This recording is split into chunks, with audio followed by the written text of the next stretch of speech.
Hi everyone, welcome to Cheltenham Chart, episode 10, and today I'll go through the Boxing Day and the 27th horses who I feel could be involved at Cheltenham, and next week's episode will include all the action from the 28th forward, and I should put that out probably on Sunday. I had very few bets over the festive period. I don't know why, I just can't seem to get into the racing with a view to betting day to day at the moment, and so my view isn't skewed on what horses I've backed or what horses I feel were unlucky, because I haven't had any money on anything. I thought Brave Man's Game was impressive in beating Ahoy Senor. I just have this feeling he won't win the Brown Advisory. I don't really have a reason for that. I just don't see this horse getting up the hill, and the image of him being beaten by Bob Bollinger still remains, although his jumping is impeccable. I just don't see him winning the Brown Advisory, and for that reason, although this was a good performance, I still can't really take to him. Epatante was really impressive. This was a bit more like herself. This is what I thought she would do in the Fighting Fifth. She's won nicely on ground she wouldn't really have loved, but whether she can put it up to Honeysuckle is still something that remains to be seen. Will she go to the Mare's Hurdle? I wouldn't really fancy her in the Mare's Hurdle. I don't think she'll stay 2 miles 4 well enough against some of these mares to win a Mare's Hurdle. But she was impressive on the 26th, and it was a nice performance. It was hard to know what to make of the King George. Tornado Fly was a really good winner. Manila Indo, I praised Rachel Blackmore a couple of weeks ago, saying she was never in the wrong place, but she got involved in a pace battle here where she gave Manila Indo virtually no chance of winning. It was a strange decision to run. He's out to 10-1 for the Gold Cup. I don't think he's become a bad horse overnight, but I do worry about the form of the De Bromhead yard at the moment.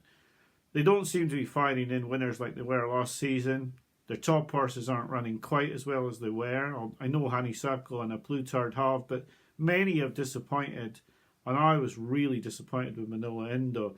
Chantry House doesn't look like a Gold Cup horse. A Plutard shortened in the Gold Cup market, and rightly so, because both horses have not done themselves justice in the King George.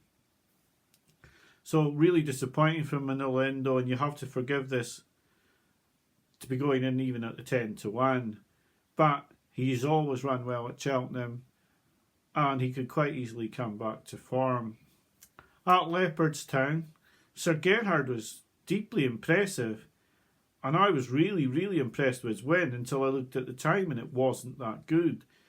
He's made his own running, he's won with a lot in the tank, but he's only 5-1 now for the Supreme, and if I hadn't looked at the times, I wouldn't have worried about this, but he was 3 seconds slower than the other division, and only on a par with other races on the day. So for me, Sir Gerhard still has it to prove a little bit over hurdles.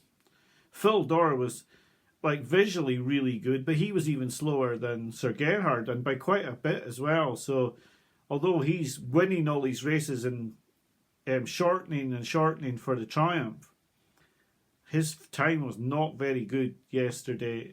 He was 6 seconds slower than Sir Gerhard, who was 3 seconds slower than the other division. So really his performance needs to be put in a bit of context. He's beaten Lunar Power a bit easier than he won last time, but the time wasn't that good. So when you're thinking about taking a really short price for him for the Triumph, you have to put that into the context of he's winning easily, but the time of this race didn't back up the visual impression, really. Fernie Hollow gave £13 to Riviere Dutel, and there's no way you can say this wasn't a good performance. It was an exceptional performance, and he's rightly 6-4 for the Arkle with Appreciator out. Edward Stone put his hat in the ring the next day, but you would have to think that 6-4 Fernie Hollow is a fair price at the moment.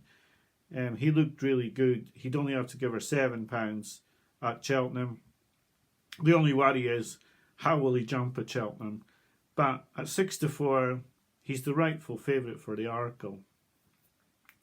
I thought the top performance of the day came in the bumper, and it was backed up by the time Well, Facile Vega won the bumper in a really, really top time.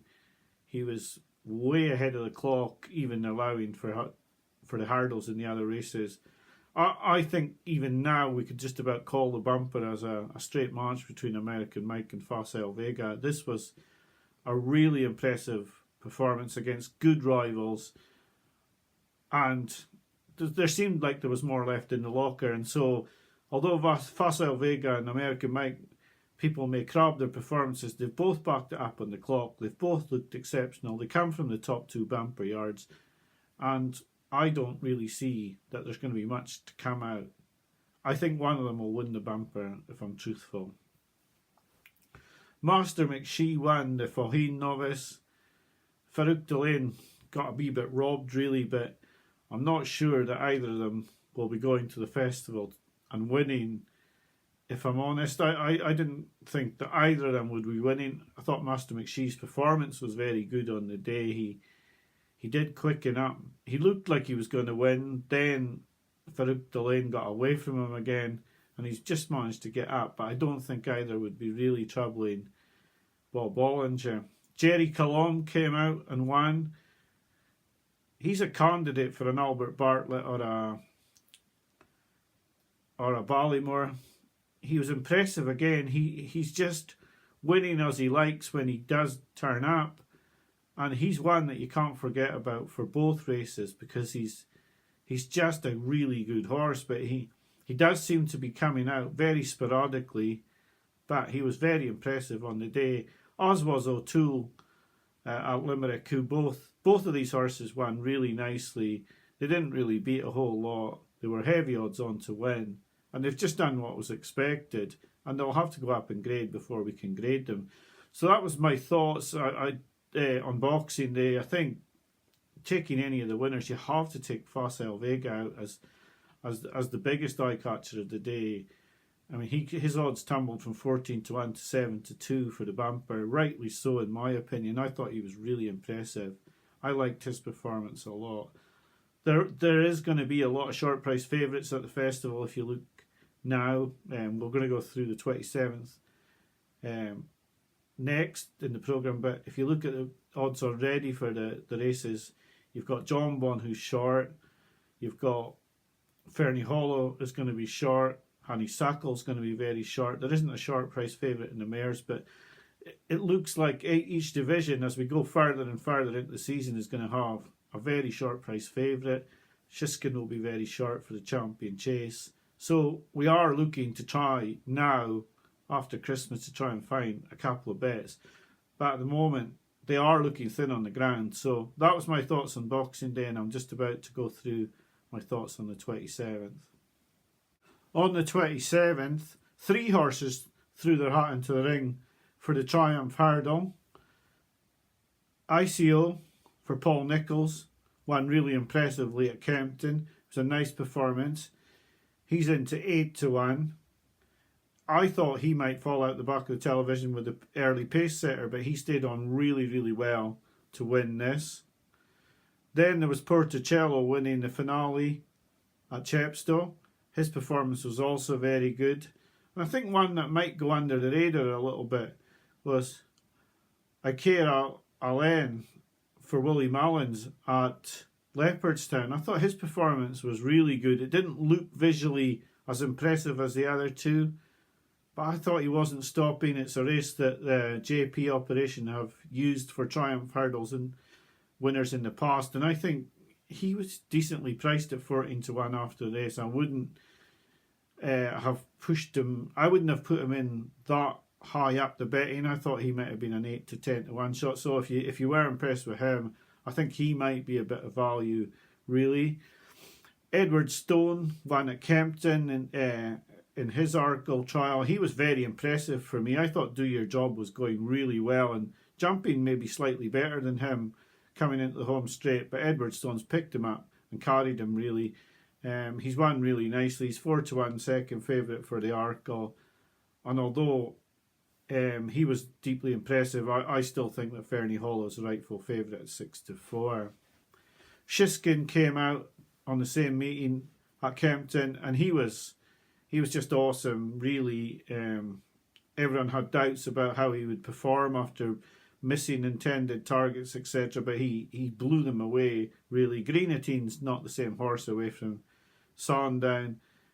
It wasn't the best of races. It was only a grade 2, but he's given weight on a thrashing out in this race. I thought he was impressive, and he'll go to the Champion Chase as the rightful favourite, really. Envoy Allen won.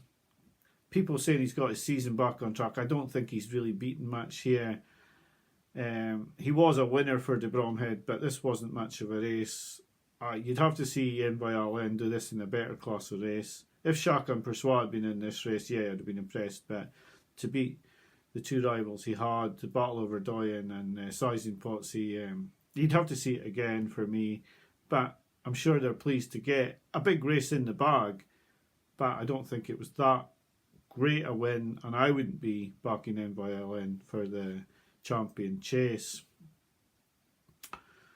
The future Champions Novice Hurdle was won by Mighty Potter. He was unlucky in the Royal Bond. And where he was unlucky in the Royal Bond, I think he was lucky here to win. I know he stayed on really nicely, but for me, Three Stripe Life should have won this race.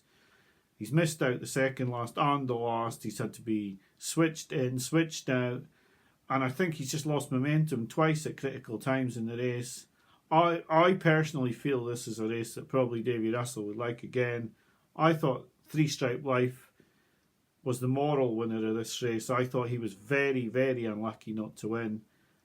And I think he's still a decent price for the Supreme. Now, I know the Supreme's building up into a really top-class race. But for me, I can't see Three Stripe Life being pushed out to the Ballymore distance.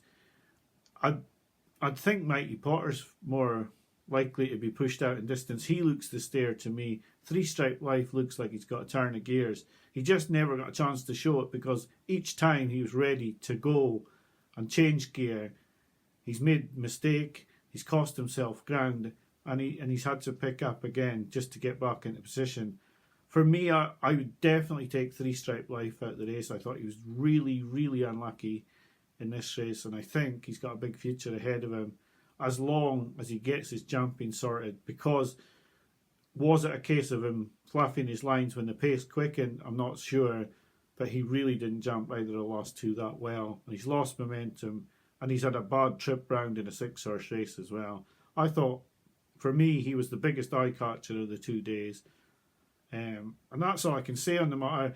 I didn't have any money on the race. Mighty Potter was unlucky in the Royal Bond. He was running on. He got into trouble in that race. And I just feel that in this race, Three Stripe Life was very unlucky. The final horse to talk about ran at Limerick, and that was Eric Bloodaxe, who won the race that I was hoping that either Hall of Games or Ginto would go to. He's won it nicely. Now, he's been thrashed by Ginto last time out, so he's paid a big compliment to a horse who I talk about a lot. And I do think that Ginto is going to be the real deal. Whether it's going to be this season or next season, I'm not really sure. But I think Ginto's a very good horse. And Eric Bloodaxe has won this race. Now, he's probably going to go for the Albert Bartlett. But considering how Ginto's beat him in the Grade 2 at Navan, or Naas, I think it was Navan, I honestly think that Ginto's a far better class horse than Eric Bloodaxe. And I feel sorry for Eric Bloodaxe because he seems to be judged on the fact that he beat Fernie Hollow first time out, but that really wasn't the real Fernie Hollow that he beat that day. So yeah, Eric Bloodaxe was good. If you fancy him, then you could get involved. I feel it's a big compliment to Ginto myself. So that's my views on the races over the past 2 days. And I would say the two biggest eye catchers for me over the 2 days were definitely Facile Vega and Three Stripe Life. I think Three Stripe Life, if he got his right conditions in the Supreme, he got the right good trip, he jumped well, I think he'd be a huge price at 25 to 1 for the Supreme at the moment. I thought he was unlucky today. Facile Vega's been very found in the market. I really don't see anything to beat him and American Mike. It would take a really good horse to be beating both of them, judged on what they've done visually and on the clock. lots and lots of horses have enhanced their claims for Cheltenham. With a view to going forward, Tell Me Something Girl, our only bet this season for Cheltenham so far, runs on Wednesday. I don't expect a lot because Henry de Bromhead's yard is so out of form that I think it would take a really big performance from her to do much in this race. I do fear that she's going to drift out again because de Bromhead's horses are just not firing at the moment. But that's my view. I hope you all had a great Christmas. I hope that you've had a few winners over the festive period. Like I say, I have hardly had a bet. Hopefully I can get more into the day-to-day racing as we go forward. But the two eye catchers for me, Facile Vega on the 26th and Three Stripe Life on the 27th.